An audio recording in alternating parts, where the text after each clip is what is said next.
विमल कुमार और आप देख रहे हैं विमल विथ न्यूज। आज एक सप्ताह से चल रहा श्रीमदा इन लोगों को आशीर्वाद दे रहे हैं और तमाम माताएं यहाँ पर उभरती हुई भीड़ आशीर्वाद लेने के लिए और इस क्षेत्र का लगातार विकास हो, इसकी शुभकामना के साथ इस यज्ञ का समापन हुआ है।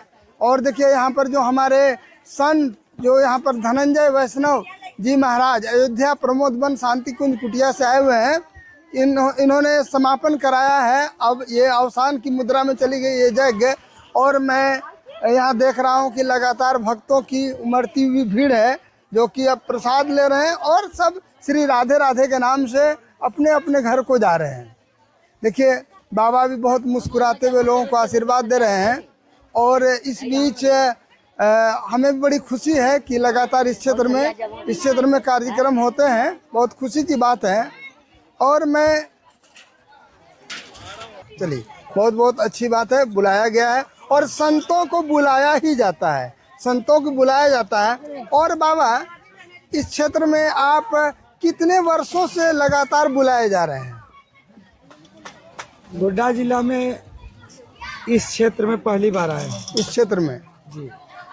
आप जब यहाँ आए और वो सुंदर नदी, जैसा माना जाता है कि इसका जो छोर है अंत में जाके कहलगांव तिरमुहान के पास गंगा में मिल जाती है और जिसको लोग गंगा माता मान के इसकी में स्नान ध्यान करते हैं, तो यहाँ पर जब आए तो आपको कैसा लगा?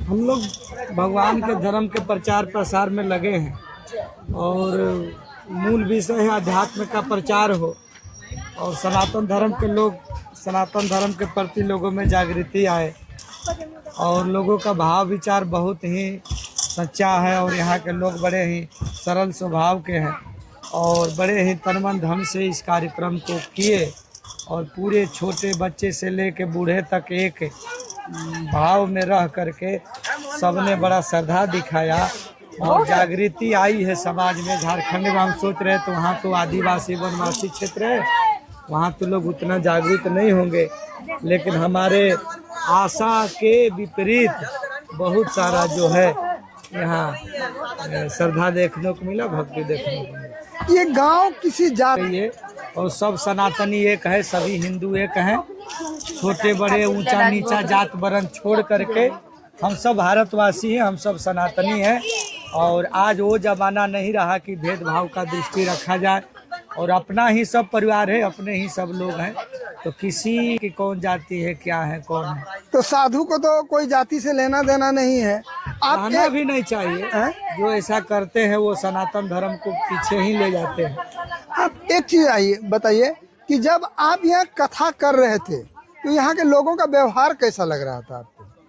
गांव के लोग हैं, गांव के लोग तो अपने अनुसार रहते हैं और सभी लोग बिल्कुल लगे रहे कार्यक्रम में, अच्छा रहा। थोड़ा सा बैठने उठने का तरीका बोलचाल का तो देहात के हिसाब से रहता ही है, पर फिर भी जो भी है दिल से सरल हैं लोग, मन में कुछ रखते नहीं हैं और जो करते हैं बड़ा ठाट बाट से करते हैं, ढोल बजा के करते हैं।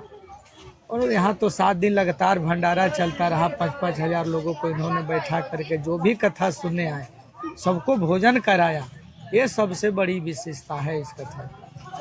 आप जब घर वाले बाबा की कृपा है इस क्षेत्र में और सत्संग की बहुत विशेषता है इस क्षेत्र में, सत्संग का प्रचार प्रसार है, तो महात्मा लोग बीज बहुत डाले हैं कथा सत्संग का, उसी का हम लोग किया आत्मा करके गए हैं, उसी के सहारे दे रहे थे। वही जब पूरा परिवार समाज सुखी रहे, सबकी मनोकामनाएं पूर्ण हो और जिनको नौकरी लेना है वो अपना मेहनत करे कर्म के बल पर, भगवान भी आपका इच्छा पूर्ण तब करेंगे जब आप। जो अवैध संबंधों का जो दौर चल रहा है, अवैध संबंधों का दौर चल रहा है, डेली जो भागने फिरने की बात हो रही है, तो इसका मूल कारण क्या हो सकता है? मूल कारण है आत्मज्ञान की कमी। जो न स्वयं को जानता है, न जिंदगी को जानता है, न अपना खुद जन्म उसका जो इंसान बनने का होना चाहिए, न वो हो पाता है। और उससे आगे की बात है कि टीवी का, मोबाइल का और नेट का और आज के दुनिया में जो सोशल मीडिया का जो प्रभाव है, देखा देखी पुण्य, देखा देखी पाप। मूल रूप से बात यह है कि जो भोगने की प्रवृत्ति लोगों के अंदर जग रही है, संयम नहीं है जिंदगी में, सत्संग नहीं है जिंदगी में। जिस राम ने जीवन भर एक पत्नी व्रत का पालन किया, जिसको भी अपनाया, हाथ पकड़ के अपनाया, शादी विवाह करके किए। कन्हैया का भी कहा जाता है 16,108 विवाह, हालांकि उसका अर्थ कुछ और है। मूल विवाह तो रुक्मिणी जी के साथ है। तो किसी को अपनाया तो ठोक बजा के अपनाया और पत्नी बना के रखा। और ये जो मन का भटकाव है और उससे आदमी नरक ही भोगता है, उसमें कहीं कुछ हासिल होने का नहीं है, क्योंकि किरासन तेल पीने से प्यास बुझती नहीं है। तो संसार का जो चकाचौंध है, जो माया का खेल है, उसमें लोग फंसे हैं। बाकी उससे घर टूटता है, कितने तरह की लाठी गोली बारी का हो जाता है। तो व्यक्ति को संयम में रहना चाहिए, कुछ मिलना हासिल होना नहीं है। वही बात है, आत्मज्ञान नहीं है। जिसको ज्ञान हो जाएगा वो बाहर सुख नहीं खोजेगा, आंतरिक जीवन में सुख खोजेगा। और जब तक बाहरी ज्ञान है, जब तक आप चकाचौंध में पड़े, तब तक तो परेशान ही। अच्छा ये बताइए, इस अवैध, चाहे एक को भोग लीजिए, चाहे 1000 को भोग लीजिए, अवैध संबंध मतलब दूसरे को भोगने की प्रवृत्ति, तब तक शांति नहीं मिलेगी जब तक यह चेतना जाग न जाए कि इससे कुछ हासिल होने को नहीं। इसका मूल कारण क्या है? मूल कारण माया है, प्रकृति का खेल है, सृष्टि आगे बढ़ते रहे। कहीं माता पिता की कमजोरी तो नहीं है? नहीं, माता पिता, हर माता पिता चाह ही रहे। हमारे भारतीय सभ्यता संस्कृति हमेशा से एक पत्नी व्रत का और संयम का ही सिखाया है। विदेशी कल्चर का विशेष प्रभाव है, अमेरिका का, यूरोप का खास करके ये कल्चर रहा है, जहाँ 50-50 शादियाँ होता है, नहीं भी होता है, बिना अनमैरिड भी लोग किसी के साथ रहते हैं। कुत्ता संस्कृति उसको बोला जाता है। अच्छा, जिसको किसी के साथ रह लिया, किसी के साथ चल गया, कोई मतलब नहीं है। भारतीय संस्कृति सभ्यता एक पत्नी व्रत को पालन करता है। इससे बचा कैसे जा सकता है? वही आत्मज्ञान, धर्म, सत्संग और कानून आप कितनों बड़ा से बड़ा बना लीजिए, जब तक जिंदगी में बदलाव नहीं होगा, आम इंसान जो जी रहा है उस इंसान तक सही बात नहीं पहुंचेगी, सही ज्ञान। एक से एक आप कानून बना दीजिए, लेकिन जो मनुष्य के अंदर भीतरी राक्षस जो बैठा हुआ है, जिसके अंदर भोगने की प्रवृत्ति है, वह राक्षस को तब तक नहीं मारा जा सकता है जब तक भागवत के शरण में नहीं आएगा, भगवत गीता के शरण में नहीं आएगा, आत्मज्ञान के शरण में नहीं आएगा, महापुरुषों को नहीं समझेगा। और ये जो भोगने की प्रवृत्ति है, भोगवाद को नहीं समझेगा, अहम को नहीं समझेगा, तब तक परेशान रहेगा। इस श्रीमद् भागवत के द्वारा आप विश्व को क्या संदेश देना चाहते हैं? भक्ति और प्रेम से जुड़िए, और मेरे भलाई के लिए नहीं, आप अपने भलाई के लिए, आप अपना कल्याण के लिए। आप परेशान हैं, आप कष्ट में हैं, आपका घटिया जिंदगी है, आप तबाह और बर्बाद हैं माया के चक्कर में। आपको अगर इसी जिंदगी को ठीक ठीक जीना है और इस जिंदगी को ठीक करना है और वास्तव में एक इंसान बन के रहना है, तो आपको आय न काल सत्य के राह पर आना ही होगा। अध्यात्म के बिना कोई चारा नहीं है। अरबों खरबों स्त्रियों को भोग लीजिए, धन को भोग लीजिए, प्रतिष्ठा को भोग लीजिए, तब तक आपको शांति नहीं मिलेगा। जब तक भीतर नहीं डूबिएगा, अंदर प्रवेश नहीं करिएगा, आंतरिक जगत में जब तक नहीं जाइएगा, तब तक आप समाज में बेचैन ही मरिएगा, परेशान ही मरिएगा। तो जिसको भलाई अपना चाहते हैं, दुनिया का भलाई बाद में, आप खुद का अगर भलाई और तरक्की चाहते हैं और सच में एक बिंदास जिंदगी चाहते हैं, बाहरी रूप से भी और आंतरिक रूप से, तो आपको आध्यात्मिक बनना पड़ेगा, संत महापुरुषों के शरण में आना पड़ेगा। भगवत गीता, भागवत पुराण, रामायण और आध्यात्मिक सूत्रों को समझना पड़ेगा। महापुरुषों के वाणियों को, वचनों को लाभ उठा करके आपको अपना आत्मज्ञान को पाना है। इस मार्ग में आने के बाद आपने अपना कैसा महसूस किया? मौज में हूँ, 24 घंटा खटते रहता हूँ, फिर भी एक लगन है, एक चाह है, अच्छा काम कर रहा हूँ। एक जिंदगी में व्यस्त तो रहना जरूरी है, नहीं रहेंगे तो संसार की माया परेशान करेगी, घटिया जिंदगी हो जाएगा। तो अपने आप को पूरी तरह से ऊर्जा अपना कर्म में झोंक देना है, ऊंचा लक्ष्य में डूब जाना है और पूरी ऊर्जा उसमें लगा देना है। जीत हार के लिए हम लोग कर्म नहीं करते हैं। अर्जुन को भगवान श्री कृष्ण बोले कि पराजय हो या जय हो, तुम्हारा काम बस इतना है, कर्म करना। कर्मण्यवाधिकारस्ते मा फलेषु कदाचन। और जब तुम्हारा फल की आशा नहीं रहेगी तो हार भी जाओगे तो तुमको क्षोभ नहीं होगा, कष्ट नहीं होगा। जीत भी जाओगे तो तुमको उतनी प्रसन्नता नहीं होगी। इसलिए कुछ तो करना है जिंदगी में, बैठ के तो रहा नहीं जा सकता है। तो ढंग का काम कुछ कर लीजिए। 10-50 बरस जिंदगी है, लंबा तो जीवन है नहीं, तो कुछ बड़ा किया जाए, कुछ ऊंचा किया जाए, सबके लिए जी सके, समाज का सबका कल्याण हो सके। कुछ वैसा काम हाथ में उठाना चाहिए। अपने लिए जीना तो पशु भी जो जी लेता है, जानवर भी अपना पेट पाल लेता है, लेकिन जिंदगी में जवान को कुछ बड़ा काम उठाना चाहिए, कुछ ऊंचा उठाना चाहिए जो सबका भला कर सके। जग की सेवा खोज अपनी, प्रीत प्रभु से कीजिए, और जिंदगी का राज है यह जान कर जी लीजिए।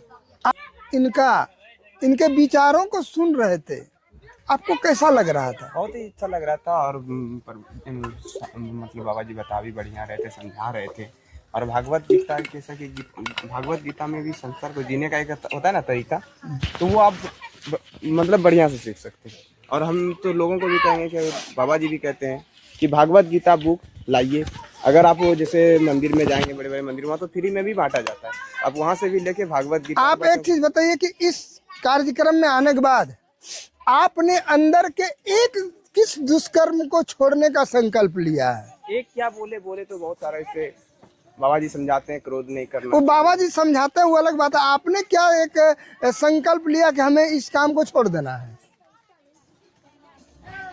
संयम से काम लेना है। बाकी जैसे कि हमेशा क्रोध नहीं करना है, मतलब बुरे कर्म जैसे नहीं करना है, मेरे लोगों को प्रेम से रहना चाहिए। ये संदेश नहीं, आप क्या सोच लिए कि ये बात हमको नहीं करना है? मैंने अपना जो ठाना, हाँ, मैंने ठाना कि जैसे होता है ना कि अभी के युवा में कि अभी सबको इधर उधर भटकता है, तो हम बाबा जी को सुन के ये तो ठान ले कि हम बाकी क्या करें पता नहीं, लेकिन हम जो रहेंगे तो बाबा जी के नियमों के अनुसार रहेंगे, सबसे प्रेम से रहेंगे। और जैसे कि अभी वो सबसे मेन प्रॉब्लम होता है कि अभी का लड़का लड़की इधर उधर वो सब करना, तो वो सबसे हम दूर रहें। चल, धनंजय वैष्णव जी महाराज को हमारे चैनल में जुड़ने के लिए बहुत बहुत बधाई देता हूँ। आपने कीमती समय दिया हमें। जगत का कल्याण हो प्रभु, आपका इस धरती पर और अवतरण हो। हम प्रभु जी से मनाते हैं, आग्रह करते हैं। आपको मेरे चैनल में जुड़ने के लिए बधाई, बहुत बहुत धन्यवाद, प्रणाम। और कुछ बोलेंगे सर? बधाई तो ठीक है, आप अच्छी बात है बधाई दिए, पर ये जो आपका मन का चोरी है, जो हम नहीं चाहते फिर भी शामिल हो जाते हैं, ये मन का चाल है। चाहना भी आप ही का चाहना है। हाँ। जिस दिन आपका नियत ठीक हो गया, न जिंदगी में कोई आपको झुका सकता है। समझौता जो होता है ना, दो चीज पर होता है, या तो डर या तो लालच, ठीक है ना। तो डर लालच के कारण आप कहीं जो है दोस्त के कहने में, परिवार के कहने में, कहीं भी आप मांस भक्षण कर लेते हैं, किसी का भी जीव हत्या करके खा लेते हैं। जीव हत्या तो मैं नहीं करता हूँ प्रभु जी, बहाना तो है ना, किसी ने हमको ऐसा करा दिया, ठीक है ना। तो आपका मन का नियत है। इसी देश में 1 वर्ष तक साधु पत्ता खा के रह गए, केवल जल पी के रह गए। एक वो अकाल का समय था। आज तो कम से कम रोटी कपड़ा मकान का भारत में किसी को तकलीफ अब नहीं। इतना तरक्की भारत कर गया, अनाज इतना फ्री मिल रहा है जो किसी को भरपेट भोजन मिल जाता है, ठीक है ना। भरपेट भोजन सबको मिल जा रहा है। तो किसी समय अभाव में कोई मांस खा लिया तो वो समझने लायक बात है। ये संत तो यहाँ तक कहते जो अपने मर जाना है पर किसी को मार के नहीं खाना, भूखे मर जाना पर किसी को मार के नहीं खाना। और जहाँ सब कुछ उपलब्ध है फिर भी थोड़ा सा जिहुआ के स्वाद के लिए, तोल मसाला के चाटुकार के लिए हम खा ले, ऊपर से कहे कि ये तो ना चाहते हुए हमसे हो जाता है, ये भीतरी नियत का खेल है। मन का चाल है। नियत मेरा भी मन, नियतवा कैसे साफ होगा यही तो हमको समझ में नहीं आता है। जब तक आप नहीं चाहिएगा तब नहीं होगा ना, फिर वही फंसा है मन। आप ही उसके निर्णय के दाता है, और उसी अंदर राम है, उसी अंदर रावण है। आप रावण को जिता रहे, इसलिए नियत ठीक नहीं हो रहा। और जिस दिन राम का साथ देने लगिएगा, जिस दिन बैठा हुआ कृष्ण का साथ देने लगिएगा, जब भीतर कृष्ण बैठा है उस दिन आप जीत जाइएगा। जब तक कंस को जिताइएगा, रावण को जिताइएगा, तब तक यही बतिया बोलिएगा जो कैसे ठीक हो। क्योंकि मैं प्रभु जी आपको कह दिया और कोई वही बोल कहता रहा नहीं है, है। वो भीतर बैठ कर रावण बोल रहा है जो हम जीत रहे हैं, राम को हरा रहे हो, और हराने वाले पत्रकार जी हैं। आपके हाथ में सारा खेल है, दूसरों को बहाना नहीं बनाइए। बहुत बहाना है, मन 50 बहाना खोल लेता है। जिसको सुधरना लगता है एक सूत्र काफी है बदलने के लिए। बहुत बहुत धन्यवाद। आपका क्या नाम हुआ? मोहन अग्रवाल। और आप लगातार यहाँ पर इस कार्यक्रम में जुड़े रहे, इसका क्या कारण? पुराने का मन करता है। और बाबा को देख, क्या कारण है? इस भागवत को सुनने के बाद आपको कैसा लग रहा था? मेन मैनेजर, तो इनको हम भी अपना मैनेजर बना लेते हैं, हैं? बनिएगा मेरा मैनेजर? हाँ। चलिए धन्यवाद। मैं प्रभु जी को नमन करता हूँ, प्रणाम करता हूँ, बहुत बहुत बधाई। चलिए, बहुत अच्छा जो आए यहाँ, मेरे तरफ से आप जो है ये लीजिए। एगो कलम, ओ कलम तो लिखने के लिए मांगे रहे थे, है ना, दे रहे हैं दक्षिणा भी, लीजिए। और एक चीज आपको दे रहा है, लीजिए, आइए। गाय से गला में पाटा बांध दिए। एक इंसान श्रीमान, जब भी आप और चिलरा में बाबा आशीर्वाद दे रहे हैं कि मंगल हो, जीवन अच्छा हो, कल्याण हो, अच्छा करे, जगत का कल्याण हो, इस कामना के साथ जो धनंजय वैष्णव जी महाराज जो अयोध्या प्रमोद वन से चल के आए हैं यहाँ पर चिचोहरी गांव में, सबों को आशीर्वाद दे रहे हैं। और मुझे भी खुशी हो रही है कि एक सुंदर कार्यक्रम का जो अवसान हो चुका है, श्री राधे राधे की असीम कृपा है। मैं दिखा रहा हूँ, असीम कृपा है। और इनके चेहरे पर भी एक खुशी का माहौल है कि अच्छा करें, कल्याण करें, जगत का कल्याण हो, इनका कल्याण हो।